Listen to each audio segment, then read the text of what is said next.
Texto da nossa meditação nessa noite, continuação da mensagem da semana passada, a mensagem da cruz, está em 1 Coríntios capítulo 1, versículo 18.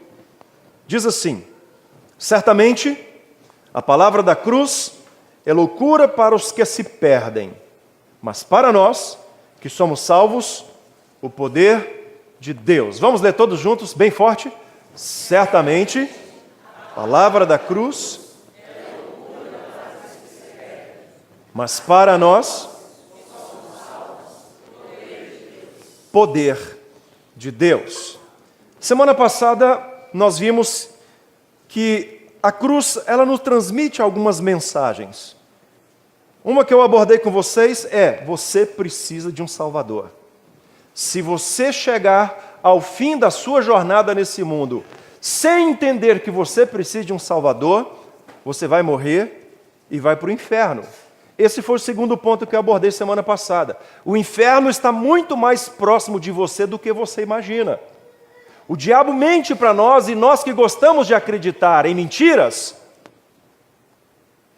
acreditamos na mentira do diabo, na falácia do diabo, de que nós merecemos a salvação. E eu disse domingo passado que o que nós merecemos é o inferno. Tudo bem que não é gostoso, não é legal pronunciar isso, mas é o que nós merecemos. E vimos também que uma das mensagens que a cruz nos transmite é que Deus nos ama incondicionalmente. Quantas vezes você diz não para Deus e Deus está ali, te amando? Quantas vezes você arruma desculpa para não ir à igreja no dia do Senhor, no domingo, e Deus está ali te abençoando? Quantas vezes você passa a semana inteira sem separar um momento para ler um texto da Bíblia e meditar nele? Ou seja, você não procura dialogar com Deus e Deus está ali te abençoando porque Ele te ama incondicionalmente.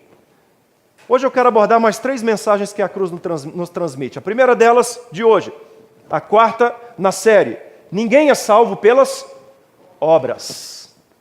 Pastor, mas isso é básico demais. Mas quantas pessoas cristãs hoje vivem num contexto de antropocentrismo? Ou seja, a vontade do ser humano está no centro das nossas ações. E por que não enfatizar que hoje em dia nós vivemos um cristianismo onde a vontade do ser humano está no centro? As músicas evangélicas, as músicas cristãs que fazem sucesso são aquelas músicas que enaltecem o ser humano. Você, eu citei domingo passado, né? Você é o espelho que reflete a imagem do Senhor. É isso que faz sucesso. Você vai ganhar, você vai ter, você tem poder. É isso que faz sucesso. E quando a gente olha as músicas do período, fora do período do movimento gospel, num período que não se vendia música, década de 70, 80 para trás, as músicas elas eram de adoração. As músicas elas eram cantadas para o louvor de Deus. Queridos, uma mentira que o diabo, que é o pai da mentira, tem colocado no coração dos cristãos, das pessoas em geral, e elas estão acreditando é que elas conseguem a salvação, o favor de Deus, através daquilo que elas fazem. Durante milênios, a gente acompanhou o povo de Israel sempre fazendo deuses ou seguindo deuses de acordo com a sua necessidade. Exemplo, quando saíram do Egito, eles fizeram o bezerro de ouro. Por quê? Porque eles precisavam de um Deus que simbolizasse força para eles continuarem a travessia do deserto. Um Deus que estava distante, um Deus que eles não viam, que eles não tocavam, um Deus que só falava com o líder deles, com Moisés, não era um Deus importante para eles. Então eles fizeram um Deus de acordo com a sua necessidade. Durante um determinado tempo, Israel adorou Baal, que era nada menos do que o Deus da fertilidade. Poxa vida, nós somos criadores de gado, criadores de ovelhas, nós temos a nossa lavoura, então nós precisamos de um Deus que nos faça prósperos naquilo que nós produzimos no campo. Então vamos adorar Baal. E aí durante um tempo nós vemos os profetas que eram profetas de Deus, fiéis a Deus, se renderem à adoração a Baal, porque era conveniente adorar Baal, porque Baal era o Deus do governo. Raabe não. Fugiu o nome agora da rainha. Jezabel e Acabe serviam a Baal. Então, se eu sou profeta de Deus, eu só vou ouvir, não. Eu não vou conseguir tijolo para minha igreja, porque o meu Deus não é o Deus da rainha. Eu não vou conseguir cimento para construir minha igreja, porque o meu Deus não é o Deus da rainha. Eu não vou conseguir benécias para o meu pastorado, para o meu ministério, porque o meu Deus não é o Deus da rainha. Então, é o seguinte, eu vou passar a servir o Deus da rainha. E queridos, Baal era a simplificação de Baal-zebub, que no grego é traduzido por Beuzebu, que Jesus diz que é o maioral dos demônios. Olha onde chegou a vida de Israel para adorar um Deus de acordo com a sua necessidade. Depois passaram a adorar a Será, a deusa da fertilidade. Ou seja, vamos fazer deuses que atendam às nossas necessidades. Israel se perde. A maior mentira que o diabo traz sobre a humanidade, e isso ele fez lá com Adão e Eva, é de tentar convencer você que você não precisa de Deus. Gênesis capítulo 3, a partir do versículo 1, a Bíblia diz assim: mas a serpente, mais sagaz que todos os animais selváticos que o Senhor Deus tinha feito, disse à mulher: é assim que Deus disse, não comereis de toda a árvore do jardim? Respondeu-lhe a mulher: do fruto da árvore do jardim podemos comer, mas do fruto da árvore que está no meio do jardim, disse Deus, dele não comereis, nem tocareis nele, para que não morrais. Então a serpente disse à mulher: é certo que não morrereis, porque Deus sabe que no dia em que dele comerdes, se vos abrirão os olhos, e, como Deus, sereis conhecedores do bem e do mal. Perceba que, em momento algum, a proposta do diabo para levar Adão e Eva a comerem o fruto tinha alguma coisa a ver com a ansiedade ou com a curiosidade de comer do fruto. Mas a forma que o diabo usa para convencer Adão e Eva a comer do fruto é dizer para eles: vocês são melhores do que isso que vocês estão vivendo. Vocês podem mais. Sabe por que Deus proibiu você comer do fruto? Porque Deus sabe que o dia que você comer, você será grande. Você será um conquistador. Você vai conhecer o bem e o mal. Você será como Deus. Já pensou o que seria isso? Já pensou você ter poder para destruir os seus inimigos? Já pensou você conhecer coisas que ninguém mais conhece, só você? Deus não quer que você conheça isso, por isso Ele te proibiu de comer desse fruto, boba. Come. O diabo mexe com a estima de Adão e Eva. O diabo fala assim: olha, vocês podem ser maiores do que Deus criou vocês para serem. Adão e Eva caem nessa mentira. E pecam. Quantas vezes nós achamos que servimos a Deus e que Deus tem a obrigação de nos abençoar? O próprio texto de Malaquias, quando fala sobre o dízimo, a gente lê lá e fala assim: trazei os dízimos à casa do tesouro e provai-me nisso, diz o Senhor dos Exércitos, se eu não vos abrir as janelas dos céus, derramar sobre vós bênçãos sem medida. E a gente entrega o dízimo e fala assim: ó Senhor, abra a janela, que eu estou entregando. Então eu quero janela aberta. De preferência que a janela da roça, grande, né? Ouvi certa vez um pastor orar falando assim: Deus, abra a porteira do céu. Não está contente com a janela, não. Entregou o dízimo, ele já quer que abra a porteira.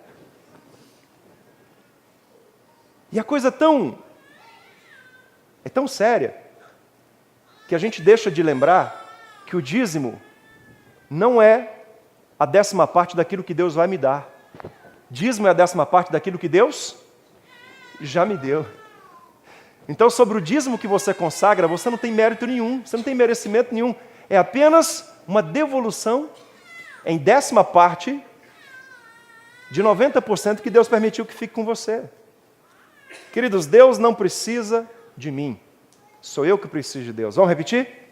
Deus. Você acredita nisso? Você acredita que Deus não precisa de você? Quem acredita que Deus não precisa de você, levanta a mão. Deus não precisa de nós. Ai, pastor, é tão sério isso? Então não vou para a igreja. Não, então não venha para a igreja. Ah, então não falo mais de Deus. Não fale de Deus. A Bíblia diz que se você se calar, quem vai clamar? As pedras. As pedras clamarão. Querido, Deus não precisa de você. Você acha que Deus precisa de mim aqui? Se eu tivesse falado, não vou no púlpito, eu não vou para Chapadão, eu não vou começar, eu não vou fazer nada disso, Deus teria levantado outro. E se não tivesse outro, Deus teria mandado uma pedra vir aqui pregar o evangelho para vocês. Deus não precisa de mim. Gênesis 18:14. Acaso para o Senhor a coisa demasiadamente difícil? Deus não precisa do seu dízimo, você é que precisa da bênção de Deus para você prosperar. Deus não precisa de você para fazer milagre, você que precisa de Deus para fazer milagre na sua vida. Deus não precisa de mim para colocar as mãos no arado e não olhar para trás para trabalhar na sua seara. É por isso que eu olho sempre o serviço na obra de Deus como um privilégio que a gente tem. Falei isso com os irmãos que foram eleitos para presbítero, eu falei, olha, nós devemos nos sentir lisonjeados, orgulhosos, porque Deus poderia ter escolhido bilhões de homens aí na face da terra, mas Ele escolheu vocês. Ah, eu fui eleito, então eu disse sim, disse nada. Foi Deus que te escolheu. Ele poderia ter escolhido outro. Por que Ele me escolheu? Porque Ele quis me dar esse privilégio. E quando nós olhamos esse aspecto da mensagem da cruz, que ninguém é salvo pelas obras, a cruz nos apresenta o favor de Deus. Efésios 2:8 diz assim, porque pela graça sois salvos, mediante a fé, e isso não vem de vós, é dom de Deus. Se Cristo não tivesse morrido na cruz, por mais que você viesse a fazer tudo nessa terra, ainda assim você morreria e iria para o inferno, porque se há uma coisa que nós merecemos é o fogo do inferno. Cristo morreu na cruz, e é mérito de Cristo. Eu falei domingo passado, a partir do momento em que Cristo morre da cruz do Calvário, Deus não olha mais para você, mas se referindo a você, Deus olha para a cruz vazia. Deus olha para o sacrifício de Cristo. É por isso que a Bíblia diz que Jesus Cristo, quando Ele sobe aos céus, Ele se assenta à direita do Pai, e à direita de Deus intercede por aqueles que confiam nele, por aqueles que se entregam a Ele, por aqueles que se convertem a Ele. As obras, elas não salvam, mas as obras são resultado da nossa salvação. Eu sirvo a Deus porque sou salvo. Eu não sou salvo porque sirvo a Deus. Entenderam? O resultado, o reflexo da sua salvação vai ser o seu serviço. Serão as obras, extremamente importantes. Quem serve a Deus, serve porque é salvo, não para ser salvo. Se você serve a Deus pensando na salvação, você vai se frustrar muito, porque você vai fechar os olhos aqui e vai abri-lo no inferno no dia da sua morte. Então entenda essa mensagem da cruz. Se você tivesse morrido na cruz, ainda assim você não seria salvo. Você só é salvo pela graça de Deus, quando enviou seu Filho Jesus Cristo para, morrendo naquela cruz, se fizesse sacrifício por nós. A cruz então nos ensina que Deus não depende de nós para fazer a nossa salvação acontecer, mas a sua salvação está diretamente, única e exclusivamente ligada ao sacrifício de Cristo na cruz. E se você quer ter esperança de salvação, você precisa entregar a sua vida a Jesus, porque somente Ele que morreu naquela cruz pode te dar esse direito. Sem conversão, sem entrega a Jesus, não há a menor possibilidade de você entrar nos céus. Ninguém é salvo pelas obras. Faça as suas obras. Sirva a Deus como resultado, como reflexo da sua salvação. Já preguei um tempo atrás aqui que quem não serve, não serve. E no reino de Deus, só trabalham as pessoas que são salvas. E isso me deixa muito preocupado, porque segundo pesquisas, 30% dos membros de uma igreja trabalham, servem. 70% não. 70% só chega no culto, no horário do culto, senta no banco, participa do culto, depois vai embora, só volta domingo que vem. 30% serve. E quando a gente fala de obras como resultado da salvação, eu fico preocupado. Porque seguindo essa lógica, 70% das pessoas que estão na igreja, a sua salvação é duvidosa. A sua salvação é duvidosa. Queridos, a quarta mensagem que a cruz nos dá, a primeira desse domingo, ninguém é salvo pelas obras. Vamos repetir? Ninguém é salvo pelas obras.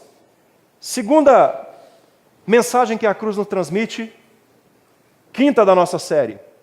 Você pode viver eternamente no paraíso. Amém? Quem aqui quer isso na sua vida? Eternamente no paraíso. Quem aqui quer passar a eternidade no inferno? Vou perguntar de novo. Quem aqui quer passar a eternidade no inferno? Quem quer passar no paraíso? Mas tem gente que não levantou a mão nem para o paraíso nem para o inferno. Não estou entendendo. Se você está achando que existe purgatório, é mentira. Não existe. Purgatório é uma invenção humana, não está na Bíblia. Ah, mas eu sou católica, aprendi isso. Mas vá ler a Bíblia. Não está na Bíblia purgatório, nem na Bíblia católica. Leia a Bíblia. Vou perguntar de novo. Quem quer passar a eternidade no inferno? Quem quer passar a eternidade no paraíso? Claro que você pode passar a eternidade no paraíso. Isso é fato. Deus te criou para ser eterno e para viver eternamente no paraíso.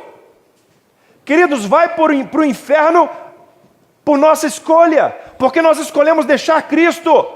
Vai para o inferno a pessoa que ouve o Evangelho e não leva a sério. Vai para o inferno a pessoa que olha para a cruz vazia e não entende que ela pode ir para o céu através da cruz. Vai para o inferno a pessoa que trabalha nesse mundo, na igreja, servindo a Deus, esperando que através do seu serviço, das suas obras, do seu trabalho, ele vá para o céu.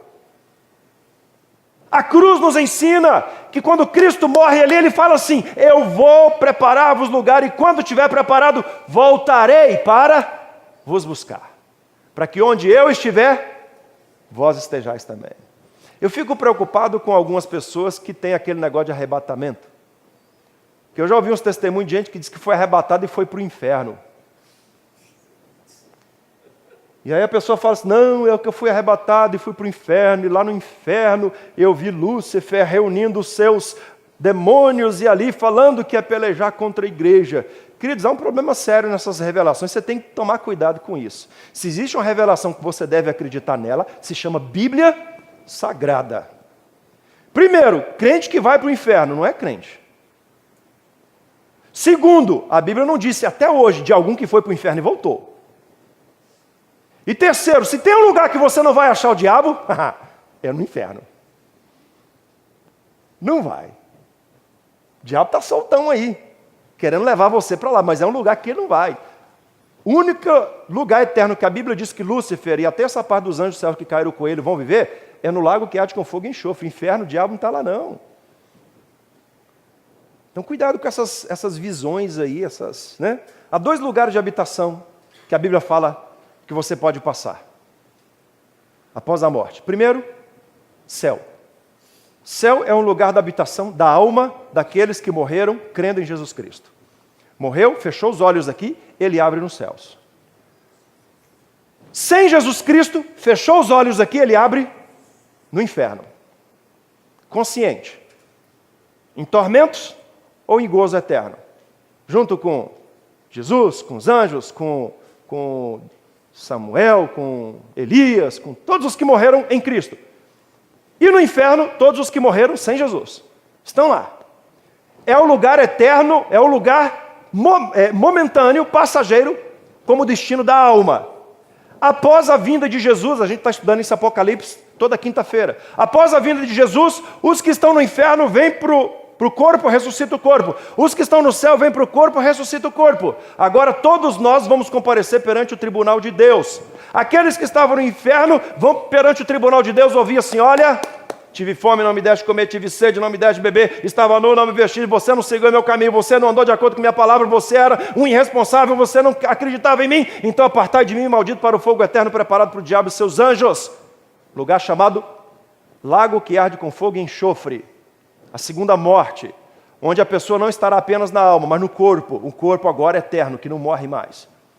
O que estava no céu vem para o corpo, ressuscita, e vai ouvir no juízo final assim: tive fome, me deste comer, tive sede, me deste. Você era um cristão fiel, era um cristão dedicado, orava, me buscava, dava um bom testemunho. Então, por causa de você ter crido em Jesus Cristo, que morreu na cruz do Calvário, você recebeu a marca do Cordeiro. Então, vinde bendito de meu Pai, tomai por posse o reino que vos está preparado desde a fundação do mundo. Agora não mais céu, agora novos céus e nova terra. Agora nova Jerusalém, lugar da habitação eterna do cristão no corpo. Você só tem duas opções: ou céu ou inferno. E essas duas opções não dependem do que você quer, depende das suas escolhas. Se você entrega a sua vida a Jesus Cristo, entende que Cristo morreu na cruz para te levar para Deus, você vai morrer e vai para lá. Se você olha para a cruz vazia, mas quer viver a sua vida relaxadamente, sem compromisso nenhum com Deus, então você vai morrer e vai para o inferno. O seu comportamento é reflexo das suas escolhas. Lago de fogo e enxofre está reservado para aqueles que negam a Jesus nessa vida. O paraíso de Deus está reservado para aqueles que recebem Jesus Cristo como seu Salvador. E a cruz nos ensina que há esperança de salvação. Basta você acreditar, crer e receber Jesus Cristo como seu Salvador. Mas uma fé prática, não é uma fé teórica, não. Ah, pastor, mas eu creio. Não, o diabo também crê. E a Bíblia diz que ele treme. Então não é uma fé teórica, é uma fé prática. É a sua vida, o seu comportamento refletir a sua fé. Segundo ensinamento, segunda mensagem que a cruz nos transmite: você pode viver eternamente no paraíso. Terceira mensagem que a cruz nos transmite, sexta da nossa série: Jesus em breve voltará. Vamos repetir?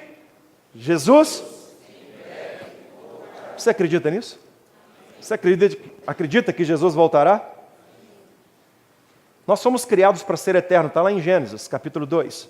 Mas nos tornamos mortais quando pecamos. O pecado ele entrou na nossa história, no nosso DNA, na nossa estrutura, como consequência do pecado, como castigo pelo pecado. E para voltarmos para a eternidade, para sermos eternos de novo, tem um caminho, tem uma estrada, tem uma porta, se chama morte. Queridos, as profecias do fim do mundo, elas estão acontecendo, os sinais do fim dos tempos. E entre eles ele diz: olha, se levantará nação contra nação, reino contra reino. Haverá fomes e terremotos em vários lugares. O amor se esfriará de quase todos. Porque a iniquidade vai se multiplicar. E se levantarão falsos profetas e enganarão muitos. E quando você entra na internet e assiste o jornal, você vê todas essas profecias anunciando o fim do mundo acontecendo na nossa geração. Está acontecendo atualmente. Os sinais de que Jesus Cristo está voltando, eles estão claros, patentes, evidentes na nossa geração. E quando eu olho para a cruz, queridos, eu entendo que a cruz não era o fim, mas era o início de uma nova etapa da nossa caminhada para Canaã de Deus. Lá no Egito, mataram um cordeiro de 1 ano, sem defeito. O sangue daquele cordeiro marcou os hebreus que não morreriam no Egito, mas que seguiriam rumo à terra de Canaã. O sangue de Jesus Cristo derramado na cruz do Calvário marca e sela a vida daqueles que se convertem e se entregam a Ele, dizendo para você assim: olha, é hora de você voltar para o lar. Lembra a parábola do filho pródigo? Deus está lá de braços abertos para te receber. Você precisa decidir voltar para casa. Você precisa decidir voltar para o lar. O brasileiro, infelizmente, ele gosta de deixar tudo para a última hora, né? É aquela maldição do jeitinho brasileiro. Queridos, mas se existe uma coisa que você não pode deixar para amanhã, é a sua decisão de se entregar a Cristo. Olha o que diz Apocalipse capítulo 9, versículo 6. Naqueles dias, os homens buscarão a morte e não a acharão. Também terão ardente desejo de morrer, mas a morte fugirá deles. No dia da volta de Jesus, não adianta você tentar se converter. Porque o dia que nós olharmos para os céus e vermos o céu se abrindo, já não existirá mais a menor possibilidade de conversão. É por isso que existe um paradoxo de visão entre o profeta Joel e entre Lucas, que escreveu Atos. Olha só o que acontece. Joel capítulo 2, versículo 31. Ele diz assim sobre a volta de Cristo: o sol se converterá em trevas e a lua em sangue, antes que venha o grande e terrível dia do Senhor. Lucas tem outra visão. Atos 2:20, o sol se converterá em trevas e a lua em sangue, antes que venha o grande e glorioso dia do Senhor. De que lado você estará na volta de Jesus? Das pessoas que vão olhar e falar assim, isso é terrível? Ou das pessoas que vão falar assim, glória a Deus, chegou a minha hora? Para muitas pessoas, o profeta Joel diz, vai ser um dia terrível. João lá em Apocalipse diz, eles vão procurar morte nesse dia, mas a morte já não existirá mais. Eles vão pedir para que as montanhas caiam sobre eles, mas não vai acontecer mais. Agora encarar o juízo. Mas Lucas diz, para muitas pessoas, quando olharmos para os céus, eles vão ver o grande, glorioso dia da volta do Cordeiro, aquele que vem buscar os seus eleitos, aqueles que lhe serviram, para viver eternamente na sua presença. São mensagens que a cruz nos dá. Tem muitas outras, mas nós vamos parar por aqui. Baixe sua cabeça. Coloque a sua vida diante de Deus agora.